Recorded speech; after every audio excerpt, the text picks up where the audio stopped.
ஸ்தோத்திரம் ஆண்டவரே, துதிக்கிறோம் துதிக்கிறோம் துதிக்கிறோம் துதிக்கிறோம் துதிக்கிறோம் துதிக்கிறோம் ஆண்டவரே, ஸ்தோத்திரிக்கிறோம் ஆண்டவரே, ஸ்தோத்திரம் ஸ்தோத்திரம் அன்பின் தேவனே, துதிக்கிறோம் ஆண்டவரே, ஸ்தோத்திரம் ராஜாவி ராஜாவே, துதிக்கிறோம் ஆண்டவரே. ஹல்லேலூயா, நன்றி செலுத்துகிறோம். ஸ்தோத்திரம் ஸ்தோத்திரம் ஸ்தோத்திரம் ஸ்தோத்திரம் ஸ்தோத்திரம் பரலோக பிதாவே, துதிக்கிறோம் துதிக்கிறோம் துதிக்கிறோம் துதிக்கிறோம் துதிக்கிறோம் துதிக்கிறோம் துதிக்கிறோம். அன்பின் தேவனே, இந்த சாயங்கால வேலைக்காக நன்றி செலுத்துகிறோம். இயேசுவே, துதிக்க ஆராதிக்க ஒரு நல்ல தருணத்தை எங்கள் வாழ்க்கையை தந்திரதுக்கு நன்றி செலுத்துகிறோம். ஐயா ஸ்தோத்திரம்.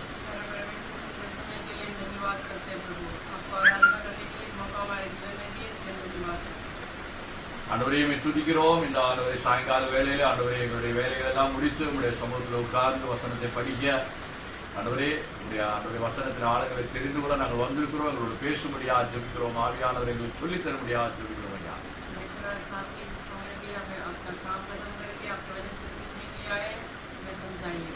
அதில் கடந்த நாட்கள் ஆண்டவரை நிறைய காரியங்களை சொல்லிக் கொடுத்தீரே. அதே ஆண்டவரே, பரிசுத்த ஆவியானுடைய வல்லமை இப்பொழுதும் எங்கள் மத்தியில உலாவும்படியா சொல்கிறோம்.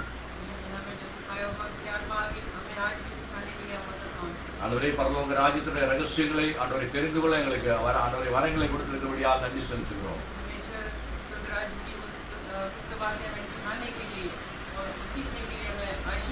எங்களை பார்க்கிறவர்களை பார்க்க போறவர்களை எல்லாம் உங்களுடைய கரங்கள் ஒப்படைக்கிறோம். ஆண்டவரே, எங்கள் மத்தியில் நிறைந்திருக்கிற பரிசுத்த ஆவியானவர் பிரசன்னம் எல்லார் மத்தியில் நிரம்படியா ஆண்டவரே, இந்த காரியங்களை புரிந்து கொள்ள முடியாத இருதய கதவுகளை திறக்க முடியாது சொல்கிறோம். ஹல்லேலூயா, அந்த காரியங்களை தெரிந்து கொள்ள முடியாத ஞானத்தை அவர்களுக்கு ஊற்ற முடியாது சொல்கிறோம். இயேசு நாமத்தில் நாங்கள் ஜெபிக்கிறோம் பிதாவே, ஆமென். ஹல்லேலூயா. பாடலை பாடுவோம், நம்ம தேவனை துதிப்போமாக.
சமூகத்தில் ஒப்புக்கொடுக்கிறார்.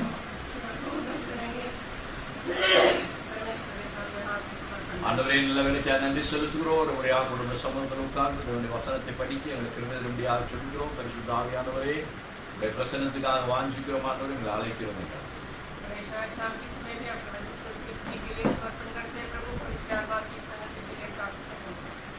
ஆண்டவரே எங்களை ஆளுங்களை பரிசுத்த ஆவியான வசனங்களை ஆளுங்களை சொல்லி தரும்படியாக சொல்கிறோம். ஆண்டவரே துவக்கத்திலிருந்து முடிவு வரைந்த பரிசுத்த ஆவிகளை நடத்தும்படியாக சொல்கிறோம். இயேசுவின் நாமத்தில் நாங்கள் ஜெபிக்கிறோம் நல்ல பிதாவே.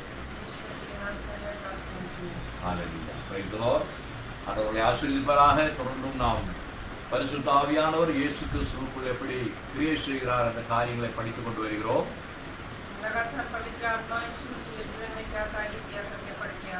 கடந்த நாட்களில் அவர் பிரசங்கம் பண்ணினார். இயேசு பிரசங்கம் பண்ணினார் என்று பார்த்தோம். பரிசுத்த ஆவியானவருடைய நிறைவில் பரிசுத்த ஆவியான வல்லமையில இயேசு பிரசங்கத்தை பண்ணினார் என்று நாம் பார்த்தோம்.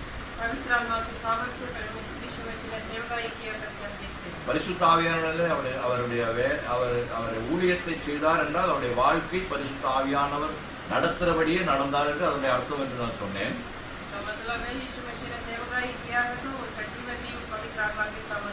அதற்காக நாம் சில வசனங்களை படித்தோம்.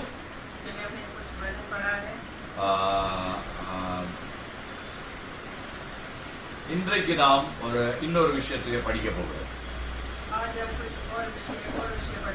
பரிசுத்த ஆவியானவரால இயேசு அற்புதங்களை செய்தார். நிறைய இயேசு போன இடங்களில் எல்லாம் அவர் அற்புதத்தை செய்தார். சுவிசேஷங்கள் நாம் படிக்கிறோம். இயேசு எதை செய்தார் அவைகள் எல்லாம் நல்லவைகளாக செய்தார் என்று படிக்கிறோம். அவர்கிட்ட வந்த நோயாளிகளை எல்லாம் குணமாக்கினார். வியாதிஸ்தர்களை குணமாக்கினார். எல்லோரையும் ஆண்டவர் குணமாக்கினார். யாரும் அவர்கிட்ட வந்து குணமாகாமல் போனதில்லை. என்னென்ன தேவைகளுக்காக ஆட்கள் வந்தார்களோ அவர்கள் எல்லாம் ஆண்டவர் அவருடைய தேவைகளை சந்தித்தார்.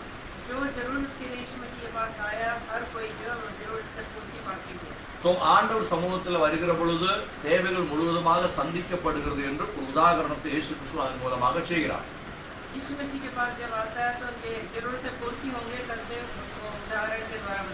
தேவனை விசுவாசிக்கிற பரிசுத்த ஆவியானவரின்படியாக நடக்கக்கூடிய பிள்ளைகளும் எதை தேவனிடத்தை கேட்டாலும் அதை அவன் பெற்றுக்கொள்ள முடியும். இயேசு நிறைய இடங்களில் அற்புதங்களை செய்கிற பொழுது இப்படி சொல்லுகிறார். ஆண்டவரே பிதாவாகிய தேவனே, என்னுடைய வேண்டுகோளை நீ எப்பொழுதும் கேட்கிறீர் என்று நான் நம்புகிறேன் என்று சொல்லுகிறார்.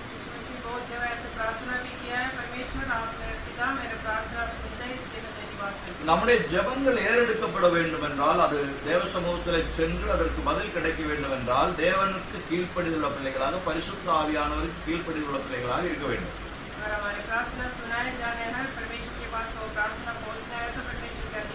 லாசருவை எழுப்பினர்களும் ஆண்டவராய் இயேசு கிறிஸ்து அப்படித்தான் சொன்னார். ஆண்டவரே நீ என்னுடைய ஜெபத்தை கேட்கிறீர். எப்பொழுதும் என் யோவான் சுவிசேஷம் நம்ம நிறைய இடத்துல படிக்கிறோம். எப்பொழுதும் என்னுடைய ஜெபத்தை நீ கேட்கிறீர் ஆண்டவரே. ஆண்டவராய் இயேசு கிறிஸ்து நம்முடைய இயேசு கிறிஸ்துவின் ஜெபத்தை பிதாவாகிய தேவன் எப்பொழுதும் கேட்டுப்பார். என்ன ஜெபம் பண்ணாலும் அதை அப்படியே அக்செப்ட் பண்ணுவார். அதுக்கு காரணம் என்ன அப்படின்னு கேட்டீங்கன்னா, அவர் கீழ்ப்படியுள்ளவராக பரிசுத்த ஆவியானவர் கீழ்ப்படியுள்ளவராக பிதாவாகிய தேவனுக்கு கீழ்ப்படியுள்ளவராக இருந்தார். ஒரு வசனத்தை நாம் படிப்போமா? ஏசாயா தீர்க்கதரிசியின் புத்தகம் 61வது அதிகாரம் அதனுடைய 11வது வசனத்தை படிப்போமாக. இயேசு எல்லா இடங்களிலேயும் பரிசுத்த ஆவியானவராலே அற்புதத்தை செய்தார். அதை எஸ்ஐயாவினுடைய புத்தகத்தில் நாம் எப்படி படிக்கிறோம் என்று நாம் பார்ப்போம்.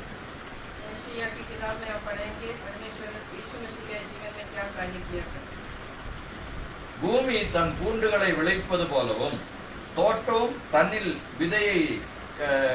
விதைக்கப்பட்டவைகளை முளைப்பது போலவும், கர்த்தராகிய ஆண்டவர் எல்லா ஜாதிகளிலும் முன்பாக நீதியையும் துதியையும் முளைக்க பண்ணுவார்.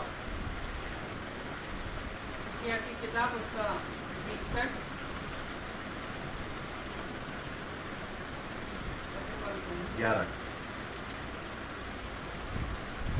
यशायाह की किताब 61 का 11। क्योंकि जैसे भूमि अपनी उपज को उगाती और बारी में जो कुछ बोया जाता है उसको वो उपजाती है, वैसे ही प्रभु यहोवा सब जातियों के सामने धार्मिकता और धन्यवाद को बढ़ाएगा। நீதியையும் துதியையும் முளைக்க பண்ணுவார் என்று சொல்லப்பட்டது. वहाँ पे लिखा धार्मिकता और धन्यवाद को वो उगाएगा। இந்த அற்புதங்கள் இயேசு செய்கிற பொழுது தேவனுடைய நீதி அங்கு வெளிப்படுகிறது.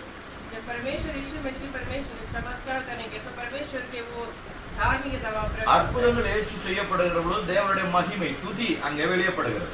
जब चमत्कार वहाँ पे होता है तो परमेश्वर की उस महिमा वहाँ प्रकट होते हैं। அதைத்தான் அவனுக்கு சொல்றார், கர்த்தராகிய ஆண்டவர் எல்லா ஜாதிகளுக்கு முன்பாக நீதியையும் துதியையும் முளைப்பிக்க பண்ணுவார். यहोवा सब जातियों के सामने धार्मिकता और धन्यवाद को बढ़ाएगा। அப்போ நீதி என்ன? தேவனுடைய நியாயங்கள் சட்டங்கள் அவைகளை நீதி என்று சொல்கிறோம். धार्मिकता क्या है? परमेश्वर की नियम और वचनों को मानना। பிசாசுடைய கரங்களிலிருந்து விடுதலை பெற்றுக் கொள்வது நீதியை பெற்றுக் கொள்வது. शैतान के उस झुंगल से छुटकारा पाना वो है धार्मिकता। ஒரு உதாரணத்துக்கு ஒரு தேவனுடைய பிள்ளை ரட்சிப்புக்குள்ள வருகிற பொழுது அவன் நீதிமான் என்று தேவன் அவரை அழைக்கிறார். इसका उदाहरण है कि एक व्यक्ति जो यीशु मसीह में जब आता है तो उद्धार में आता है, वो है उसको धर्मी कहते हैं। அது எப்படி? कैसे? ஏனென்றால் இயேசு கிறிஸ்துவை விசுவாசிக்கிறவர்கள் ரட்சிக்கப்படுவார்கள் என்று தேவனுடைய நீதியாக இருக்கிறது.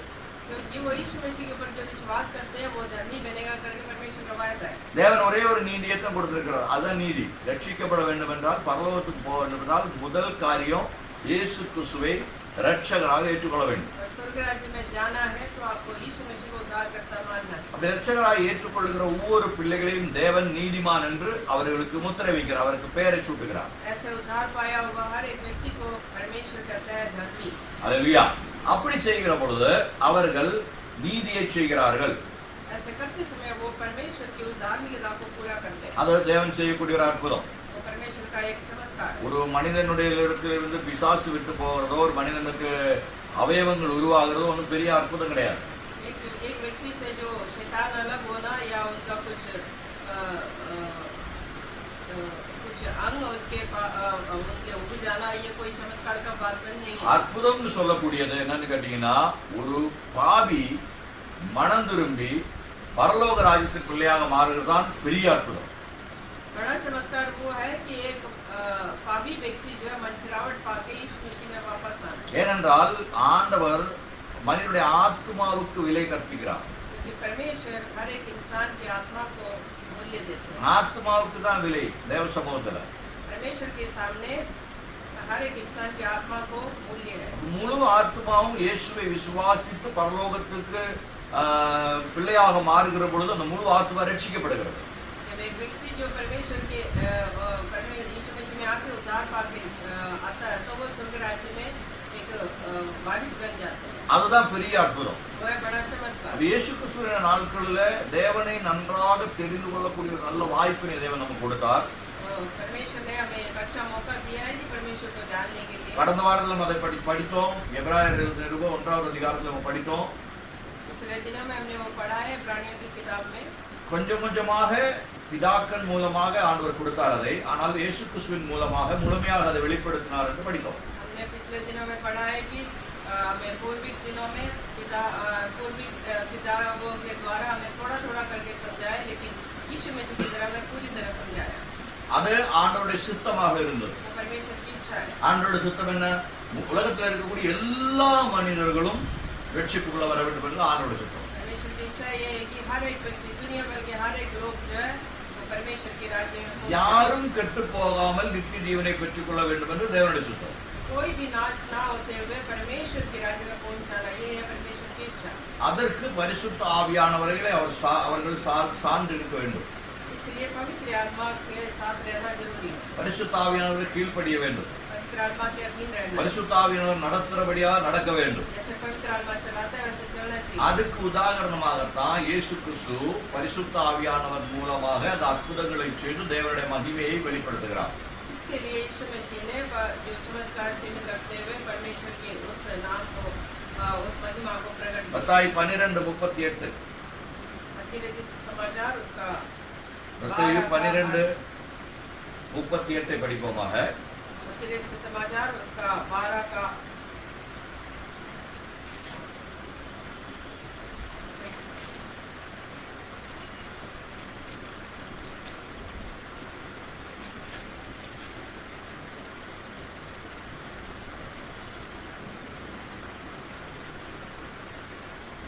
அப்பொழுது வேதபாரகராகிலும் பரீஷராகிலும் சிலர் அவரை நோக்கி, போதகரே, உம்மால் ஒரு அடையாளத்தை காண விரும்புகிறோம் என்றார். அவர்களுக்கு அவர் பிரதியுத்தரமாக, இந்த பொல்லாத விபச்சார சந்ததியார் அடையாளத்தை தேடுகிறார்கள். ஆனாலும் யோனா தீர்க்கதரிசியின் அடையாளமே இன்றி வேற அடையாளம் இவர்களுக்கு கொடுக்கப்படவில்லை என்று சொன்னார். उस पर कितने शास्त्री और फरीसियों ने उनसे कहा, हे गुरु, हम तुझसे एक चिन्ह देखना चाहते हैं। उन्होंने उत्तर दिया कि इस युग के बुरे और व्यभिचारी लोग चिन्ह ढूंढते हैं, परंतु यूनुस भविष्यवक्ता के चिन्ह के छोड़ कोई और चिन्ह उनको नहीं दिया जाएगा। இங்க என்ன சொல்லுகிறார் அப்படின்னு சொன்னா, எல்லாரும் வந்து இயேசுட்ட வந்து அற்புதங்களை பார்க்க விரும்புகிறார்கள். यहाँ पे हर कोई जो है चमत्कार को देखना चाहते हैं। அவங்களுக்கு அது ஒரு ஒரு ஒரு பொழுதுபோக்காக இருக்கு. அற்புதத்தை பார்க்கிற ஒரு பொழுதுபோக்கு. वो चमत्कार देखना एक टाइम पास है। தேவன் மற்றவர்களுக்கு பொழுதுபோக்காக நேரம் ஓட்டுவதற்காக அற்புதத்தை செய்கிறதில்லை. परमेश्वर टाइम पास के लिए कोई काम नहीं। தேவன் அற்புதத்தை செய்கிற தேவனுடைய நாமத்துக்கு மகிமைக்காக, தேவ ராஜ்யத்தினுடைய அபிவிருத்திக்காக அவர் அதை செய்கிறார். परमेश्वर कोई चमत्कार करता है तो वो अपने नाम की महिमा के लिए, परमेश्वर की महिमा के लिए करता है। இவர்கள் இயேசு நிறைய அற்புதங்களை செய்த பொழுது அவர்கள் இயேசுட்ட வந்து திரும்ப நிறைய அற்புதங்களை பார்க்கறாங்க. அதாவது அவங்களுக்கு ஒரு டைம் பாஸ் ஆக ஒரு சந்தோஷமா இருக்கிறது அற்புதம் பார்க்கிறது. लेकिन ये लोग जो है जब बार-बार आके यीशु मसीह को इसलिए ढूंढते हैं कि ये टाइम पास अपने समय बिताने के लिए परमेश्वर के पास आते हैं। அதனால இந்த இடத்துல இயேசு என்ன சொல்லுகிறார், இந்த இடத்துல அவர்களுக்காக அற்புதம் ஆண்டவர் செய்து கொடுக்கவில்லை. यहाँ पे यीशु मसीह ने उनके लिए कोई चमत्कार नहीं दिखाया। அது ஒரு பெரிய அற்புதம், அங்க நடக்க போகிற ஒரு அற்புதத்தை ஆண்டவர் சுட்டி காட்டுகிறார். लेकिन वहाँ होने वाले एक चमत्कार को परमेश्वर वहाँ बताया। இயேசு கிறிஸ்துவின் மரணத்தையும் அவருடைய அடக்கத்தையும் 3 நாள் அவர் உலகத்திற்குள்ள பூமிக்குள்ள இருப்பதை பற்றியும் ஒரு உதாரணமாக யோனாவின் காரியத்தை அவர் எடுத்துக்க சொல்லுகிறார். लेकिन वहाँ पे यीशु मसीह उदाहरण जैसा अपने बारे में बताते हैं कि कैसे वो पृथ्वी के अंदर जी निकलना है और जी उठना है। அதான் சொல்லுகிறார், ஆல்ரெடி உங்களுக்கு அடையாளம் கொடுக்கப்பட்டு விட்டது. उन्होंने कहा कि तुम्हें तो नमूना उसके लिए मिल चुका है। ஆண்டவர் இந்த அற்புதங்களை அடையாளங்களை செய்தது காரணமே பிதாவாகிய தேவனை அவர்கள் முழுமையாக விசுவாசிக்க வேண்டும் என்பதற்காக செய்தார். वो यीशु मसीह ने चमत्कार और चिन्ह इसलिए किया है कि वो लोग जो है परमेश्वर के ऊपर पूरी तरह विश्वास करें। ஆனால் அவர்கள் தேவனை விசுவாசிப்பதற்கு பதிலாக பரிசுத்த ஆவியானவரை கேலி பண்ணுவதாக, பரிசுத்த ஆவியானவரை அவிசுவாசிப்பதாக இருந்தார். लेकिन लोग पवित्र आत्मा को ऊपर अविश्वास किया। இயேசு அற்புதங்களை செய்தார், பிசாசை துரத்தினார். यीशु मसीह ने चमत्कार किया और शैतान को भगाया। அவங்க சொன்னாங்க, बेएलसेबूल சொல்லக்கூடியதாக பிசாசுடைய தலைவனை கொண்டு இவர் அற்புதம் செய்கிறார்னு சொன்னார். लेकिन फरीसी लोगों ने कहा है कि यीशु मसीह जो शैतान के उस उनके जो बेएलसेबूल है उनसे ये काम करा रहे करके बोला है। இயேசு கிறிஸ்துவின் இதயத்துக்குள்ள ரொம்ப பாரமாகி விட்டது. பரிசுத்த ஆவியானவரை வைத்து அவர் அந்த பரிசுத்த ஆவியானவரை கீழ்ப்படிந்து அவர் அற்புதத்தை செய்கிற பொழுது அது பிசாசு என்று, பரிசுத்த ஆவியானவர் பிசாசு என்று சுட்டி காட்டுவதை இயேசு கிறிஸ்துவுக்கு ரொம்ப துக்கமாக மாறினது. यीशु मसीह जो पवित्र आत्मा के द्वारा ये सारा अचंभित काम किया है, लेकिन लोग उनको शैतान के द्वारा कार्य करके बताए तो उनको बड़े दुख लगा। அதனால இயேசு சொல்லுகிறார், நீங்க பிதாவாகிய தேவனுக்கும் குமாரனாகிய தேவனுக்கும் விருத்தமாக இந்த பூமியில சொன்னா கூட உங்களுக்காக பரலோகத்தில் அது மன்னிக்கப்படும். तो इसलिए यीशु मसीह कहता है कि अगर मेरे बारे में या पिता परमेश्वर के बारे में भी कुछ बोले तो वो माफ किया जाएगा। ஆனால் பரிசுத்த ஆவியானவருக்கு விருத்தமாக நீங்க பேசுனீங்கன்னா அது உங்களுக்காக மன்னிக்கப்படாது. लेकिन तो पवित्र आत्मा के विरुद्ध काम बात करोगे तो वो आपके लिए माफी का இன்றைய காலங்களிலேயும் பரிசுத்த ஆவியானவர் நிறைய காரியங்களை செய்கிற பொழுது பரிசுத்த ஆவியானவர் என்ன என்று தெரியாதபடி பரிசுத்த ஆவியானவரை கேலி பண்ணக்கூடிய நிறைய பேர் இருக்கிறார். आज भी हम देखते हैं कि बहुत लोग पवित्र आत्मा के द्वारा जब चमत्कार चिन्ह होते हैं तो लोग मजाक उठाते हैं। உங்களுக்கு ஒரு காரியம், அது ஒரு அற்புதம் நடக்கிறது, ஒரு காரியம் நடக்கிறது, அது பரிசுத்த ஆவியானவரால் நடக்கப்படுகிறதா இல்ல பிசாசால நடக்கப்படுகிறதா என்ற காரியத்தை நீங்கள் உங்களால் உணர முடியாவிட்டால் நீங்கள் அதை விமர்சிக்க கூடாது. अगर आप समझ ना पाए कि कोई चिन्ह चमत्कार जब हो रहा है तो वो शैतान से हो रहा है या यीशु परमेश्वर से हो रहा है करके आप उसको परख नहीं पा रहे हो, तो उसके लिए आपको कोई बदल नहीं देना है। ஏனென்றால் பிசாசு பரிசுத்த ஆவியானவருக்கு விருப்பமாக தூஷணம் பண்ணும்படியான காரியங்களை செய்வதற்கு நிறைய பேரை தூண்டி விடுகிறான் இந்த கடைசி காலத்துல. लेकिन ये आखिरी दिनों में शैतान बहुत बुरा काम करता रहता है, लोगों को ऐसे बातों के लिए उत्साहित करता है, प्रोत्साहन देता है कि बुरी बातें बोलते रहे पवित्र आत्मा के विरुद्ध। பரிசுத்த ஆவியானவர் துக்கப்படுகிற பொழுது அது ஒரு சாபமாக மாறுகிறது. पवित्र आत्मा दुखित होता है तो आपके लिए शाप का कारण हो। அதனால நாம் என்ன செய்ய வேண்டும் என்றால் பரிசுத்த ஆவியானவரை தெரிந்து கொள்ளக்கூடிய வரத்தை பெற்றுக்கொள்ள வேண்டும். பரிசுத்த ஆவியானவருடைய கிரியைகளை புரிந்து கொள்ளக்கூடிய வரத்தை நாம் பெற்றுக்கொள்ள வேண்டும். इसलिए हमें क्या करना है? परमेश्वर की पवित्र आत्मा को समझने के लिए, उनके कार्य को समझने का उस वरदान को पाना है। இயேசுவுக்கு பிசாசையும் பரிசுத்த ஆவியானவரையும் நன்றாக தெரியும். यीशु मसीह पवित्र आत्मा को और शैतान को अच्छी तरह जानते ஏனால் हैं। பரிசுத்த ஆவியானவர் கீழ்ப்படிந்து இருக்கிறபடினால அவர் எந்த இடத்துல சென்றாலும் அந்த இடத்துல எல்லாம் பிசாசு அவருக்கு முன்னாக வந்து கும்பிடுகிறதை பார்க்கிறோம். क्योंकि हम हर जगह देखते हैं यीशु मसीह जहाँ जहाँ जाता है वो पवित्र आत्मा के साथ लेके जाता है, इसलिए शैतान उनको घुटने टेकता है करके हम बहुत जगह हम देखते हैं। கெதரேன்னு சொல்லக்கூடிய ஒரு தேசத்துல இயேசு போகிற பொழுது சீடர்களோட போகிற பொழுது பிசாசானால் பாதிக்கப்பட்ட 6000 பிசாசினால் பாதிக்கப்பட்ட ஒரு மனிதன் அவருக்கு முன்னால வந்து அவரை கும்பிட்டு, ஆண்டவரே நீ எங்களை துன்புறுத்தே நீங்க வந்தீர் என்று சொல்லி கேட்கிறான். गदरा देश में जब जाते हैं यीशु मसीह तो वहाँ पे 6000 भूत लोगों से बाधित वो एक व्यक्ति आके उनसे कहता है आप यहाँ पे मुझे दंड देने के लिए किस लिए आए हो? இயேசு கிறிஸ்துவுக்குள்ள இருக்கக்கூடிய பரிசுத்த ஆவியானவர் பிசாசு ஐடென்டிஃபை பண்றான். यीशु मसीह के अंदर रहने वाले उस पवित्र आत्मा को शैतान भी जानता है। அந்த இயேசு கிறிஸ்துவுக்குள்ள இருக்கக்கூடிய பரிசுத்த ஆவியானவரை பரிசேயர்களும் சதுரிக்கர்களும் புரிந்து கொள்ள முடியவில்லை. लेकिन यीशु मसीह के अंदर रहने वाले उस पवित्र आत्मा के सामर्थ को फरीसी लोग और सदुकी लोग नहीं जान पाए। அவர்கள் அதை கேலி பண்ணுகிறார்கள். அவர்கள் சொல்கிறார்கள் பிசாசை வைத்து இவன் இந்த காரியத்தை பண்ணுகிறான் என்று சொல்கிறார். वो लोग वहाँ पे मजाक उठा रहे हैं कि वो शैतान को लेके सारा काम कर रहे हैं। அதனால இயேசு கிறிஸ்து வருத்தப்படுகிறார். इसलिए यीशु मसीह बड़े दुखित हो जाते हैं। அதனால பரிசேயர்களுக்கு முன்னாலே அவருடைய கேலிக்கு முன்னாக அவர் அற்புதங்களை செய்வதில்லை. इसलिए फरीसियों के सामने यीशु मसीह ने कोई चमत्कार नहीं किया। யார் விசுவாசிக்கிறார்களோ விசுவாசிக்கிறவர்களுக்கு வேண்டிய தேவன் இன்றைக்கும் அற்புதத்தை செய்கிறார். जो विश्वास करते हैं उनके लिए परमेश्वर आज भी चमत्कार करते हैं। தேவனுடைய கரங்களை நாம் இயக்க வேண்டும் என்றால் நமக்குள்ள விசுவாசம் உண்டாக வேண்டும். अगर परमेश्वर की हाथ को हमें हिलाना है तो उनके ऊपर हमें विश्वास होना है। நீங்க விசுவாசித்தீர்களானால் இன்றைக்கும் அந்த நாட்களில் செய்த அதே அற்புதங்களை தேவாதி தேவன் செய்வார். நிச்சயமாக அவர் வல்லவராக இருக்கிறார், ஜீவனுள்ளவராக இருக்கிறார். आज भी परमेश्वर उसके सामर्थ्य है, अगर आप विश्वास करेंगे तो परमेश्वर आपके लिए कार्य करेगा। ஆனால் பிசாசுக்கு கீழ்ப்படிந்து நீங்கள் அவிசுவாசத்துக்குள்ள வந்தீர்களானால் உங்களால ஒரு காரியத்தாலும் ஒரு நாளும் தேவனுடைய அற்புதத்தை பார்க்க முடியாது. लेकिन शैतान से मिलके आप परमेश्वर के सामने आएंगे तो आप कभी भी परमेश्वर का चमत्कार को नहीं। பரிசுத்த ஆவியானவர் யார் என்றும் பிசாசு யார் என்றும் நாம் தெரிந்து கொள்ள வேண்டும்.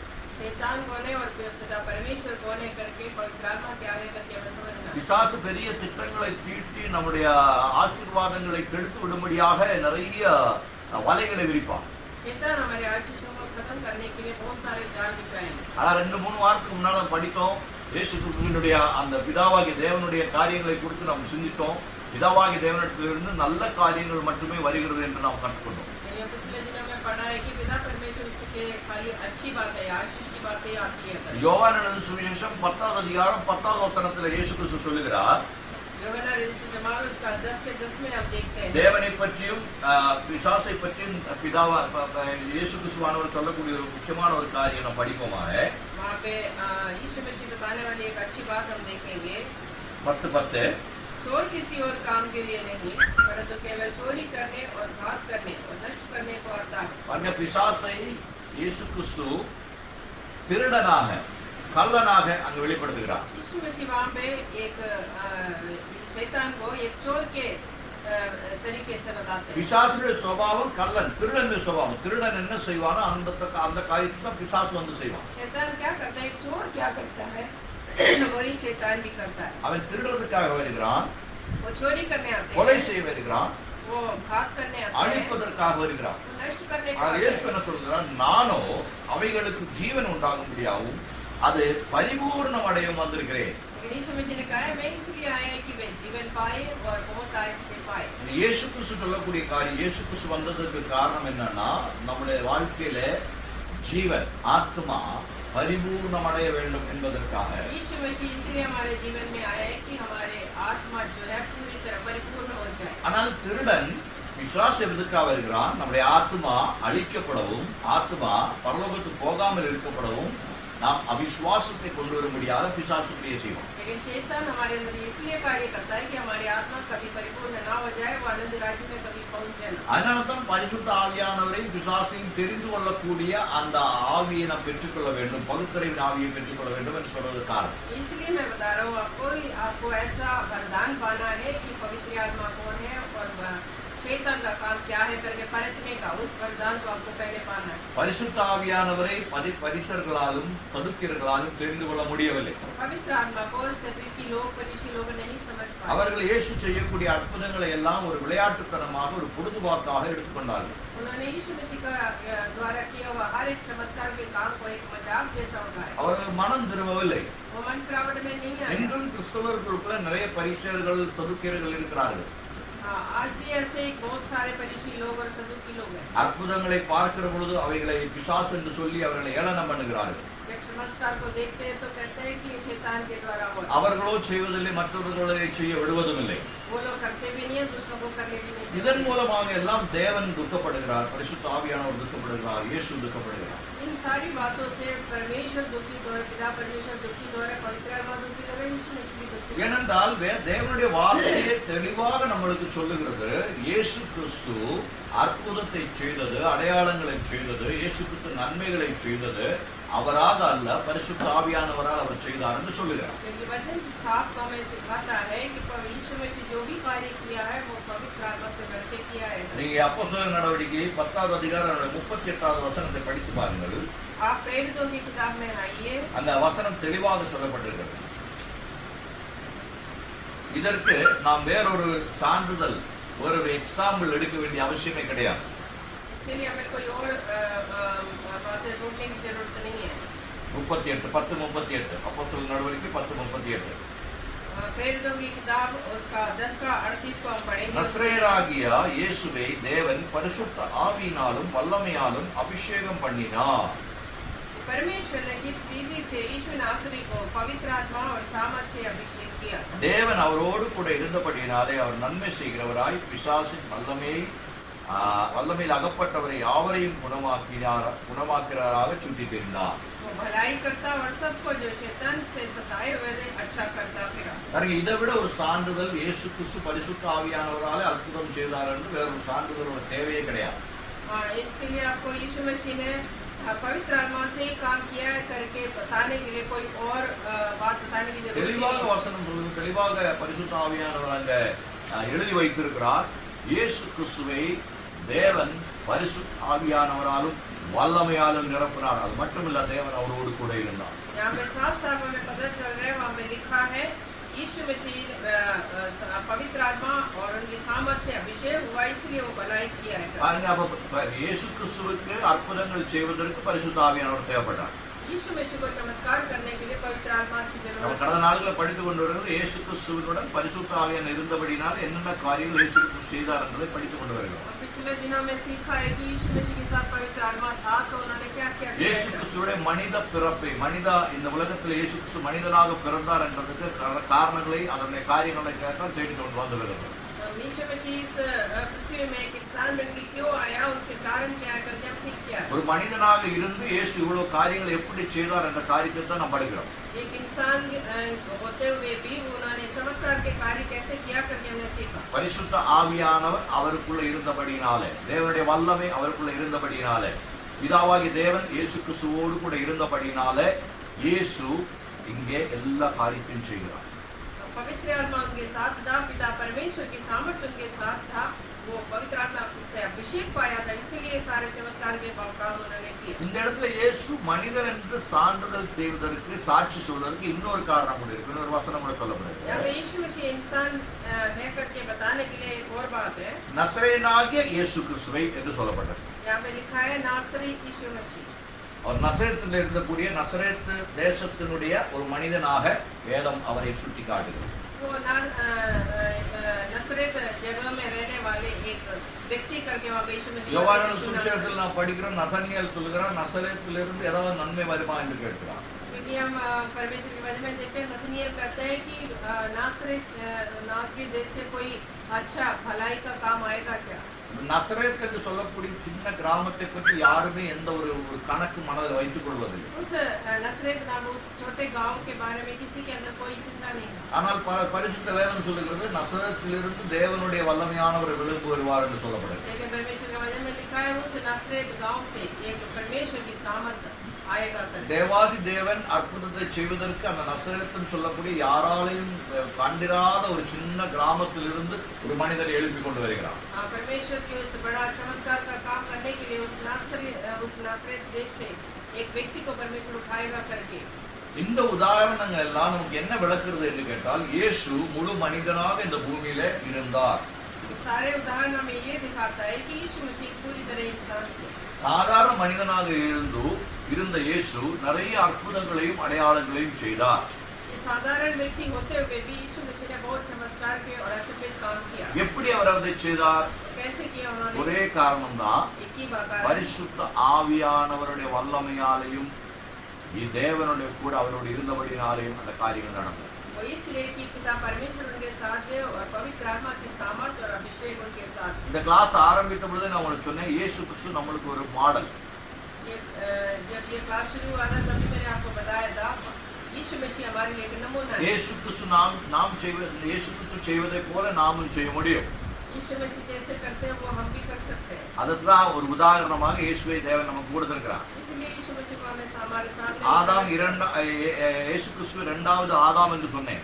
यीशु मसीह को दूसरा आदम करके बताते हैं। முதல் ஆதாமால செய்ய முடியாத காரியங்களை இரண்டாவது ஆதாமாகிய இயேசு கிறிஸ்து இந்த பூமியில வந்து செய்து காட்டுகிறார். जो पहला आदम जो नहीं कर पाया था उसको पूर्ति करने के लिए दूसरा आदम இயேசு கிறிஸ்து என்ன இந்த பூமியில செய்து காட்டினாரோ அதெல்லாம் இந்த பூமியில இருக்கக்கூடிய மனிதர்கள் செய்ய வேண்டும் என்பதுதான் தேவனுடைய ஆசை. यीशु मसीह ने इस पृथ्वी में जो करके दिखाया वो सारे कामों को करना हर एक व्यक्ति को परमेश्वर इच्छा रखते हैं। அதனால தான் நம்ம எபிராய நிருபத்துல படிச்சோம், பிதாக்கள் மூலமாக தேவன் கொஞ்சம் கொஞ்சமாக வெளிப்படுத்தினார், ஆனால் இயேசு கிறிஸ்துவின் மூலமாக தேவன் எல்லா காரியங்களையும் வெளிப்படுத்தி விட்டார், தேவனுடைய சித்தத்தை வெளிப்படுத்தி விட்டார். इसलिए हमें पुराने नियम में देखते हैं, हम ऐसे पढ़ते हैं पूर्वी पिताओं के द्वारा हमें थोड़ा थोड़ा करके बताया, लेकिन यीशु मसीह के द्वारा हमें पूरी तरह उसका सारा प्रकट हो गया। தேவன் நமக்காக அந்த காரியங்களை செய்வதற்கு பரிசுத்த ஆவியானவர் தான் உதவியாக இயேசுவுக்கு இருக்கிறார். पिता परमेश्वर यीशु मसीह के द्वारा वो सारे करने के लिए हमारे साथ है। हालेलुया। தேவன் பெரிய காரியங்களை நமக்காக செய்கிறார். पिता परमेश्वर बहुत अचंभित बातें हमारे लिए करेंगे। இன்னும் நிறைய காரியங்கள் நம் மூலமாக தேவன் செய்ய ஆசைப்படுகிறார். और भी बातें हमारे द्वारा करने के लिए परमेश्वर ஏனென்றால் இயேசு கிறிஸ்து இப்பொழுது பூமியில இல்லை. यीशु मसीह पृथ्वी में नहीं है। हालेलुया। அதனால இயேசு கிறிஸ்து இருக்கக்கூடிய இடத்துல தேவன் நம்மை வைத்திருக்கிறார். इसलिए जहाँ यीशु मसीह बैठा हुआ था, यीशु मसीह ने काम किया, वहाँ पे परमेश्वर ने हमें रखा हुआ। இயேசு கிறிஸ்து இரண்டாவது ஆதாமாக இந்த பூமியில வந்து இயேசு கிறிஸ்துவினுடைய ஜெனரேஷனாக தேவனுடைய பிள்ளைகள் வர வேண்டும். यीशु मसीह का एक पीढ़ी बन के परमेश्वर के बच्चे आना है। ஆதாமுடைய பிள்ளைகள் எல்லாம் பாவம் செய்து அதிகாரத்தை இழந்து விட்டவர்கள். आदम के सारे जो बच्चे जो है परमेश्वर के सामने पाप करके अपने जो जगह को छोड़ दिया, खो दिया है। ஆனால் இரண்டாவது ஆதாமாக இருக்கிற இயேசு கிறிஸ்துவுடைய பிள்ளைகளாக இருக்கக்கூடிய நாம், தேவனுடைய பிள்ளைகள் கிறிஸ்தவர்கள், நாம் இயேசு கிறிஸ்துவை போல வல்லமை உள்ளவர்களாக இருக்க வேண்டும். लेकिन दूसरा आदम बन के आया यीशु मसीह के जैसा ही परमेश्वर के सारे बच्चे जो है उनके जैसा ही बनना है। हालेलुया। அதுதான் தேவன் நம்மை பற்றி எதிர்பார்க்கிறார். वही परमेश्वर हमसे इच्छा रखते हैं। இயேசு கிறிஸ்துவுக்கு பரிசுத்த ஆவியானவர் எவ்வளவாக தேவைப்பட்டாரோ அதை விட अनेक மடங்கு பரிசுத்த ஆவியானவர் தேவனுடைய ஒவ்வொரு பிள்ளைகளுக்கும் தேவையாக இருக்கிறது. जितना यीशु मसीह को पवित्र आत्मा की जरूरत है उससे 1000 गुना हर एक परमेश्वर के बच्चों के लिए पवित्र आत्मा की जरूरत है। பரிசுத்த ஆவியானவரை பற்றி நாம் நிறைய படிக்கிறது ஒரு பெரிய விஷயம் அல்ல, அதை தெரிந்து கொள்ள வேண்டும். பரிசுத்த ஆவியானவர் யார் என்றும் பரிசுத்த ஆவியானவர் நமக்காக எதுக்காக பிதாவாகிய தேவன் பரிசுத்த ஆவியானவரை கொடுத்திருக்கிறார் என்ற காரியத்தை நாம் தெரிந்து கொள்ள வேண்டும். हमें पवित्र आत्मा किस लिए दिया है करके हमें समझना जरूरी है। हालेलुया। பரிசுத்த ஆவியானோட வல்லமையாலே அல்லாமல் இந்த பூமியில பிசாசினுடைய வலைகளை, பிசாசு வைத்திருக்கக்கூடிய காரியங்களை தெரிந்து கொள்ள முடியாது, மனிதனால தெரிந்து கொள்ள முடியாது, மனிதனோட புத்தியால தெரிந்து கொள்ள முடியாது. पवित्र आत्मा के अलावा हम इस पृथ्वी में रखा हुआ कोई भी शैतान के चाल चलन को हम नहीं समझ पाएंगे। हालेलुया। பரிசுத்த ஆவியானவர் நமக்கு எல்லாவற்றையும் விளக்கி தருகிறவர். पवित्र आत्मा हमें सब कुछ समझाने वाला है। பரிசுத்த ஆவியானவர் ஒரு மனிதனுக்குள்ள இருந்தால் அவருடைய ஆவிக்குரிய கண்ணு திறந்திருக்கும். अगर एक व्यक्ति के अंदर पवित्र आत्मा है तो उनकी आंखें खुल जाएगी। என்ன நடக்க போகிறது என்று அவனுக்கு தெரியும். तो क्या होने वाला है करके वो समझ पाएंगे। நாளைக்கு என்ன நடக்கும் என்ற காரியத்தை பரிசுத்த ஆவியானவர் வெளிப்படுத்தி கொடுப்பார். कल क्या होगा करके पवित्र आत्मा उनको समझाएगा। ஒரு உதாரணத்தை இயேசு கிறிஸ்துவின் மூலமாக நான் உங்களுக்கு சொல்ல ஆசைப்படுகிறேன். एक उदाहरण मैं आपको बताना चाहता हूँ। லாசர் இறந்து விட்டார். लाजर मर गया। லாசர் இறந்தார் என்று இயேசுவுக்கு தெரியும். लाजर मर गया करके यीशु मसीह भी जानते हैं। ஆனால் இயேசுவுக்கு தெரியும் அவர் அங்க போய் லாசரை அவர் எழுப்புவார் என்று. यीशु मसीह जानते हैं कि वो वहां जाके लाजर को जी उठाएगा करके। ஏனென்றால் பரிசுத்த ஆவியானவர் ஆல்ரெடி இயேசு கிறிஸ்துவுக்கு தெரியப்படுத்தி விட்டார், நீ அங்க போய் ஜெபிக்கிற பொழுது லாசரை வெளியே கொண்டு வருவேன் என்று. क्योंकि पवित्र आत्मा को पहले ही समझा दिया, तो वहां जाके प्रार्थना करेंगे तो लाजर जी उठेगा। அதனால தான் மற்றவர்கள் எல்லாம் லாசர் இறந்து விட்டார் என்று சொல்லுகிற பொழுதும் இயேசு கிறிஸ்து சொல்லுகிறார், விசுவாசித்தால் தேவனுடைய மகிமையை காண்பாய்.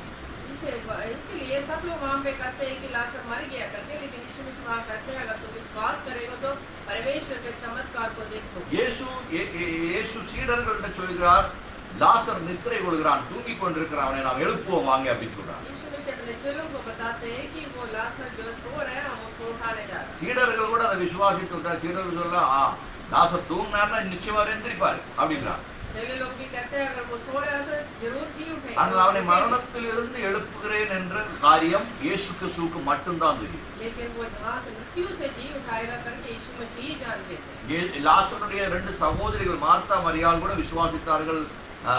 புனருத்தானத்திலே வருகிற நாட்களில் இயேசு கிறிஸ்துவோடு சேர்க்கிற பொழுது அவன் எழும்பான் என்று விசுவாசித்தார். लाजर की दोनों बहनें मार्था और मरियम भी यही विश्वास करते थे कि मतलब लाजर अब जो है अनंत राज्य में जो दोबारा जन्म जो पुनरुत्थान के दिन हम मिलेंगे। அப்பதான் அவன் உயிரோடு எழுப்பான், அப்படி எழுந்திருந்து வருவார் என்று அவர்கள் விசுவாசித்தார். तभी उनके अंदर ये विश्वास है कि उस समय वो जरूर उनको जिंदा देखेंगे। ஆனால் இயேசு என்ன சொல்கிறார், நானே ஜீவனும் புனருத்தானமாய் இருக்கிறேன். लेकिन यीशु ने उनको बोला है कि मैं ही पुनरुत्थान और जीवन हूँ। ஹல்லேலூயா.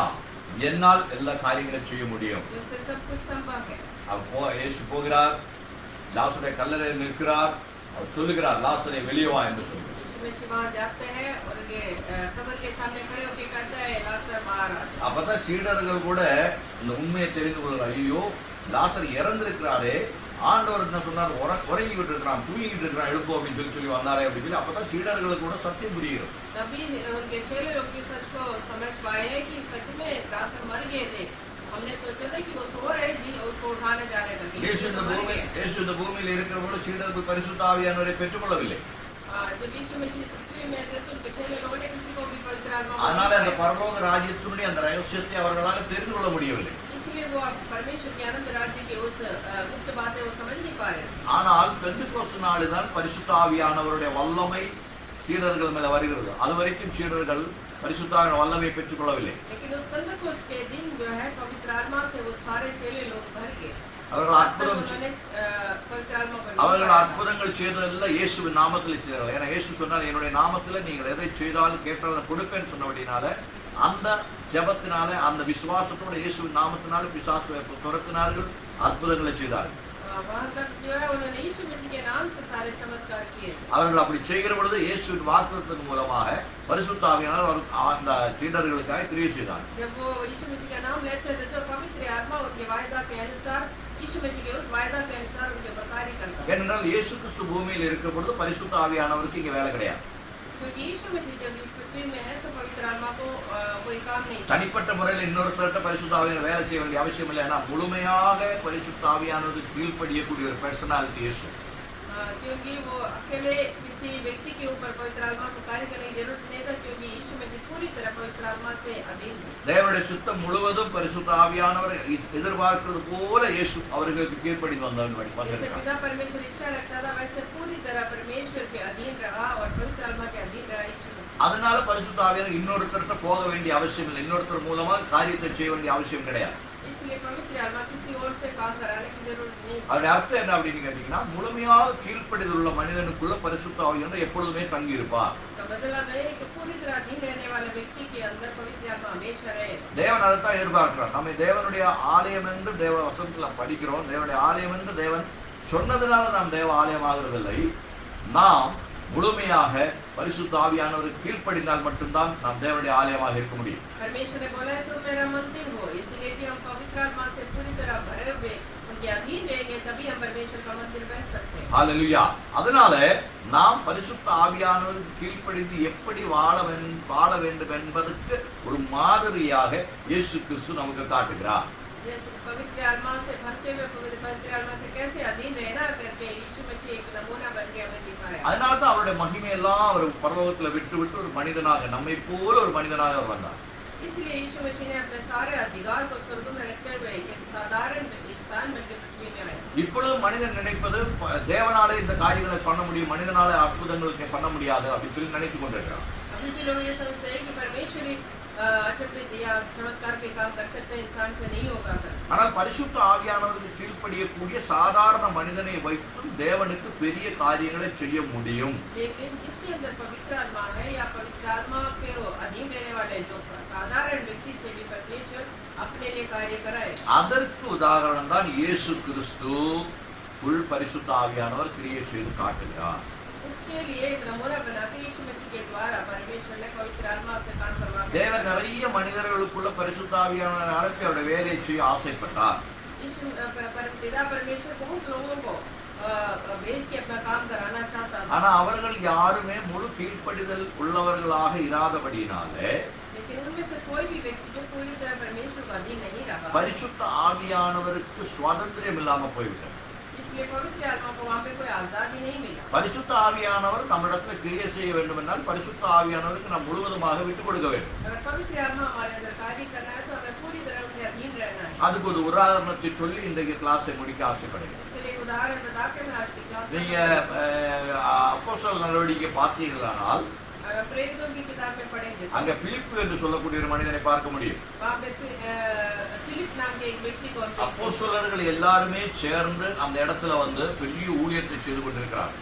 वहाँ पे प्रेरित लोग सारे सब लोग मिल के वहाँ पे परमेश्वर के काम कर रहे हैं. பிலிப்பு அவர்களுக்கு ஒரு உதவியாளராக இருக்கிறார். उनको सहायक बन के एक व्यक्ति था, वो व्यक्ति फिलिप. ஆனால் மற்ற அப்போஸ்தலர்களை விட பிலிப்புக்குள்ள பரிசுத்த ஆவியானவர் நிரம்பி இருந்தார். लेकिन दूसरे प्रेरितों से ज्यादा फिलिप के अंदर पवित्र आत्मा पूरी तरह भरा இது हुआ. வேதத்தில் எழுதப்படவில்லை, ஆனால் என்னுடைய விசுவாசத்தை நான் உங்களுக்கு சொல்லுகிறேன். ये परमेश्वर की वजह में लिखा नहीं है, मैं अपने विश्वास के द्वारा बता रहा हूँ. பிலிப்புக்குள்ள பரிசுத்த ஆவியானவர் இருந்தபடியினால் பிலிப்புக்கு நல்ல கீழ்ப்படிதல் இருந்தது. फिलिपुस के अंदर बहुत सारा पवित्र आत्मा भरा हुआ था, इसलिए उनके अंदर ज्यादा विश्वास था. அதனால பரிசுத்த ஆவியானவர் பாருங்க, பத்ரோசை பேதுருவையோ இல்ல மற்ற சீடர்களையோ மற்ற அப்போஸ்தலர்களை அழைக்காமல் பிலிப்பை தனியாக அழைத்து அந்த வனாந்தரத்திலே போக சொல்கிறார்.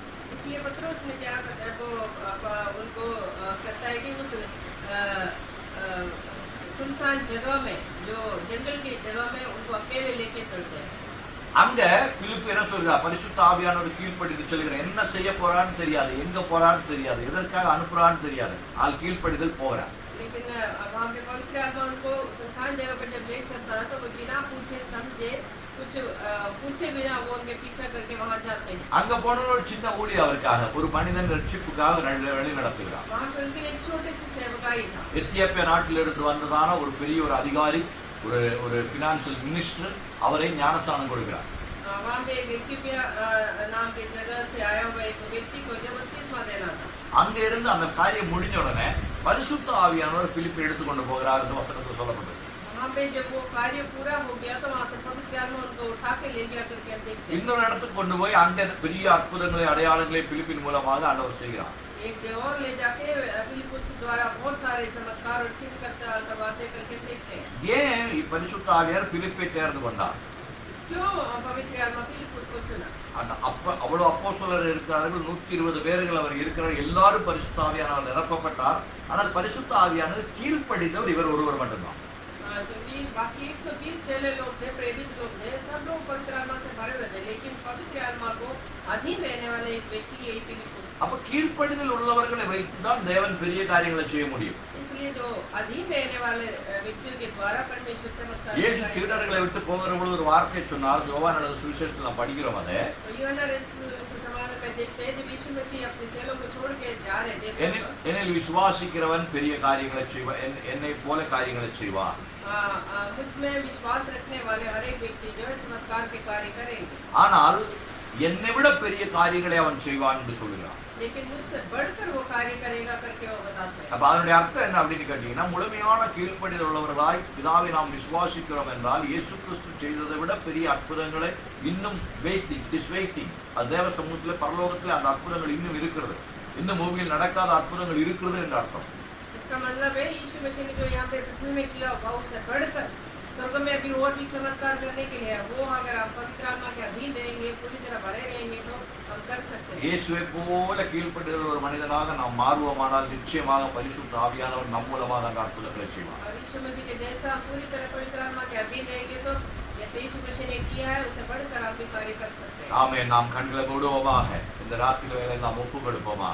आज रात के समय भी हम परमेश्वर के सामने समर्पण करेंगे, अपनी आंखों को बंद करेंगे. பரிசுத்த ஆவியானவர் நமக்குள்ள கிரியை செய்யட்டும். पवित्र आत्मा हमारे अंदर कार्य करे. இயேசுக்குள்ள கிரியை செய்த அதே பரிசுத்த ஆவியானவர் இன்னும் இந்த பூமியிலே இருக்கிறார். यीशु मसीह के अंदर कार्य करने वाला वो पवित्र आत्मा आज भी इस पृथ्वी में है. அவர் அவருக்கு கீழ்ப்படிகிறவர்களாக முழுமையாக கீழ்ப்படிதல் இயேசுவை போல கீழ்ப்படிதல் ஒரு மனிதனை தேடிக் கொண்டிருக்கிறார். पवित्र आत्मा हर एक ऐसे व्यक्तियों को ढूंढ रहे कि पूरी तरह अधीन रहने वाला, एक दिल रहने वाला. இன்னும் அற்புதங்கள் நின்று விடவில்லை, आज भी चमत्कार बंद नहीं हुआ. இன்னும் அதிசயங்கள் நின்று விடவில்லை. अभी भी चमत्कार के काम रुका नहीं. இயேசு செய்ததை விட பெரிய காரியங்கள் இன்னும் பரலோகத்தில் வெயிட் பண்ணி கொண்டிருக்கிறது. यीशु मसीह ने किया उससे बढ़कर अचंभित बातें जो आज भी आनंद राज्य में परमेश्वर के पास है. அவைகளை செய்ய தேவன் நம்மை அல்லேலூயா அதற்காக நியோகம் பண்ணுகிறார். परमेश्वर ने उसके लिए हमें उपयोग करेंगे. தேவனுடைய பிள்ளைகளை வைத்து ஆண்டவர் அதை செய்வார். परमेश्वर अपने बच्चों को रख के वो कराए. இன்னொரு முறை அற்புதத்தை செய்வதற்காக இயேசு பரலோகத்தில் இறங்கி வர மாட்டார். अभी एक चमत्कार करने के लिए यीशु मसीह दोबारा इस पृथ्वी में नहीं है. இயேசுடைய ஆப்ஷன்ஸ்ல தேவனுடைய சபைதான் அதை செய்ய வேண்டும். यीशु मसीह के उस एब्सेंस में परमेश्वर के उस कलीसिया उस काम को करना. அதற்கு நாம் ஒப்பு கொடுக்கிற பிள்ளைகளா இருக்க வேண்டும். उसके लिए हमें समर्पण करना है. கீழ்ப்படிதல் உள்ளவர்களா இருக்க வேண்டும். हमें अधीन में रहना है. தேவன் அதுக்காக நம்மை வருகிற நாட்களில் ஆயத்தப்படுத்துவாரா. उसके लिए परमेश्वर हमें आने वाले दिनों में सामर्थ्य देने को. அப்போ ஜெபிப்போமா.